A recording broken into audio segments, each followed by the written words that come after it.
Abel, good morning sa inyo lahat. Yan. Anong oras na ba? 9:03 na ng umaga. So yan, kararating lang natin.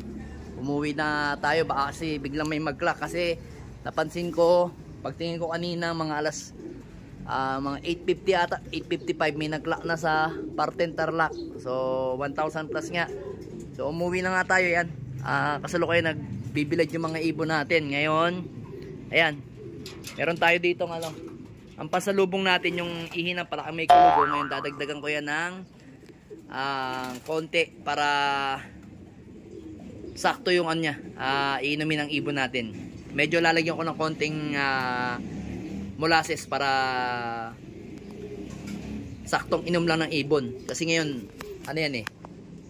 Lalagyan ko rin pa, Monday pa lang ngayon, lalagyan ko pa ng konting apple cider para pasok na pasok sa katawan ng ibon natin yung ilalagay natin ihi ng Palakang May Kulugo. Ayan o, naghihintay na sila, gusto nilang kumain. Ayan yung mga ibon natin. So mag-abang na nga tayo mga Abel, baka biglang sumulpot yung ibon natin. Tara.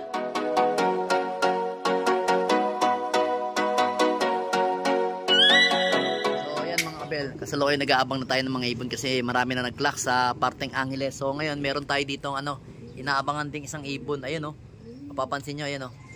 Tingnan natin kung makikita sa camera ha. Zoom natin. Kita ba? Ayan, ayan yung may falcon no. Ayan o. Falcon yan no. Falcon yan mga Abel oh. Ayan. At paikot-ikot kanina pa yan mga Abel. Kita ba? Ayan na, pupunta na dito. Ayan o.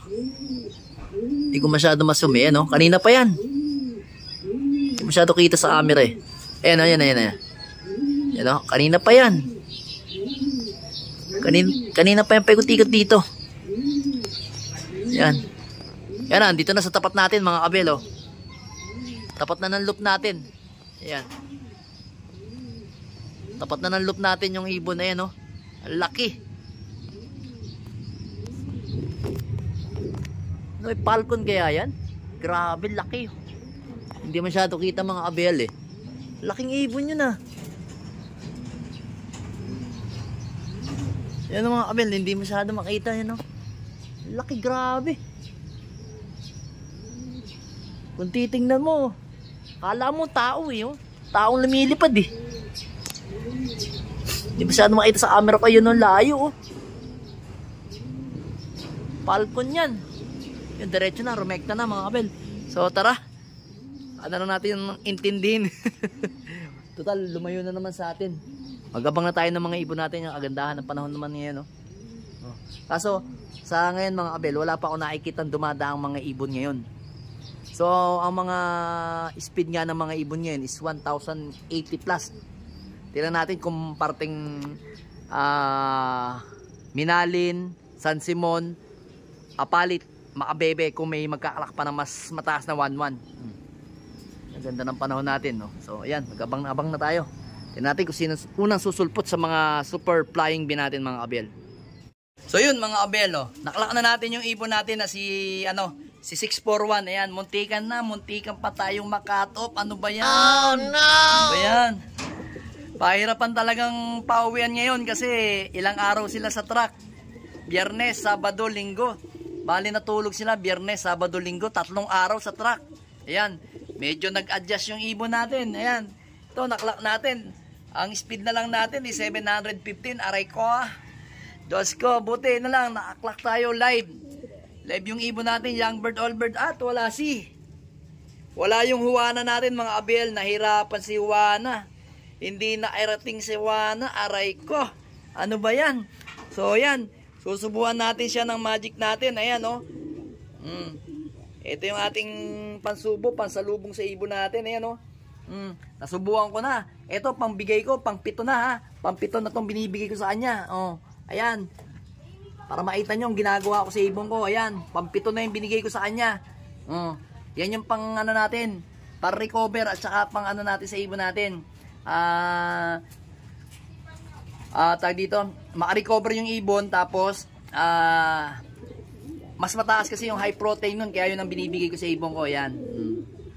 So nakainom na rin siya ng ihi ng Palakang May Kulugo. Then maya maya konti, magtitimpla lang ako ng patoka. Pakakainin ko na lahat ng ibon ko.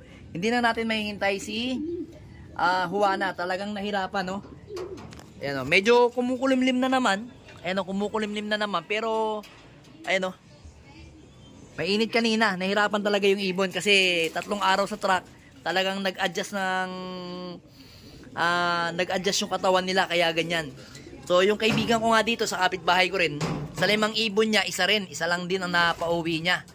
White flight, ang ganda nga ng uwi kanina, hindi ko na videohan, nakala ko kung bakit nakatingin yung mga ibon ko kasi nandito ako. Tika, palabasin natin to si Stitch.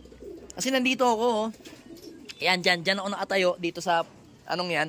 Pag silip kong ganyan, akala ko na landing. Ang ganda, simula doon sa may puti din. Ang ganda ng sirok nga. Talagang anong tawag doon? May tawag doon pag bumababa yung ibon. Nagba-butterfly yung butterfly na gano'n. Ganda. Pagka-butterfly gano'n. Sobrang baba talaga. Dire-diretso. Sayang, hindi ko na video. Nagulat kasi ako sa pagdating ng ibon niya. White light. All bird. Anak ng kaibigan natin dito sa kapitbahay natin. Congrats sa'yo. Paring Riz. Ayan. Congrats sa atin dalawa. At mayroon tayong palusot. Ako 1 out of 2. Siya 1 out of 4. Ang pauwi niya. Akala ko wala na nga akong pag-asa kanina mga kabiyel. Kinausap ko na nga yung yung mga tropa ko o mga kaklase ko nung high school. Doon sa Cavite. So nag-uusap nga kami nang biglang dumating, nagkaklay na. Galing dito mga kabiyel. Kitang-kita ko dyan siya galing. Dito siya nagdaan, yan. Mukhang binabaybay niya papuntang Masantol, Makabebe yan dyan. Dyan kasi yung daan Panay tubigan dyan. Kaya pagtingin natin, siya na nga. Kaya sabi ko pare, putulin ko muna usapan natin. Klak ko muna yung ibon. So ngayon, may gagawin lang akong konti kasi yung sa tropa natin taga Pasig, kukunin na yung ibon na ship ko na. Yan, isi-ship na natin yan ngayon mga kabielo.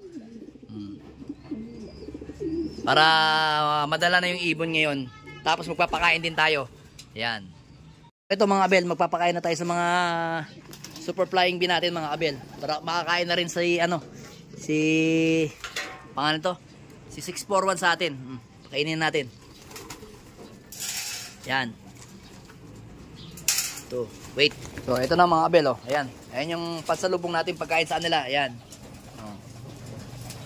Ito lang mga abel Dali. Wait lang natin. Ito. Ayan. So ngayon is Monday kasi ngayon, kaya kailangan ang templada ko, yan, may cod liver oil, then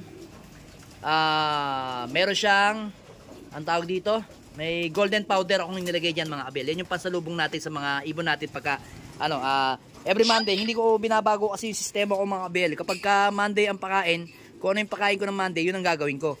So kakauwi lang ng ibon pero yun ang kakainin niya. Tingin ko naman ayun kita ng mga abel okay na okay yung ibon hindi naman siya stress. Ayan yung ibon natin so pakainin na nga natin, huwag na ipatagalin. Wait lang mga abel baka bigla sila magliparan ayan mga abel yan na. Ito si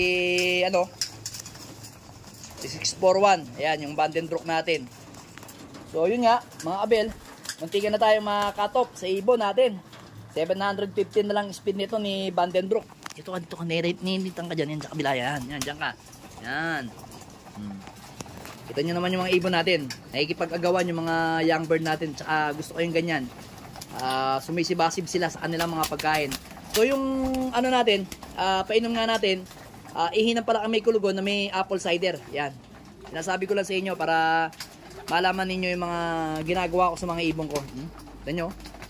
Ito tong ibon na to. Si-ship naman natin yan mamaya sa General Trias. Inuna ko lang yung sa Pasig, tapos ito naman, maya konti. Kukunin yung natin, sesto gang, ayun, yung dalawa, ayun, kukunin na sesto ng taga Pasig mamaya. Pag dumating yung lalamogs, then mamaya ito naman. So talagang mga kabel, napaka-pahirapan talagang pauwian kanina. Kala ko nga wala akong magiging pauwi. Sabi ko patay na, yari tayo, buti na lang habang kausap ko yung kumpare ko sa Tagaytay, sa Cavite. Biglang dumating to si Vandenbroek, si 641. Sabi ko pare, sandali lang. Dumating na yung ibon ko, mamaya na. Putulin ko muna Hindi ko na nga siya na video mga kabel. Kaso, yung CCTV natin na nag-corrupt kasi yan. Kaya medyo inaayos ko pa Kaya hindi ko mabalik yung video mga abel. O hindi ko mai-rewind mga abel. Kaya yan. Ito lang muna yung ano natin, video muna natin. Ayan o. Tignan nyo kahit na ano yung ibon natin, nakikipagagawan pa rin o.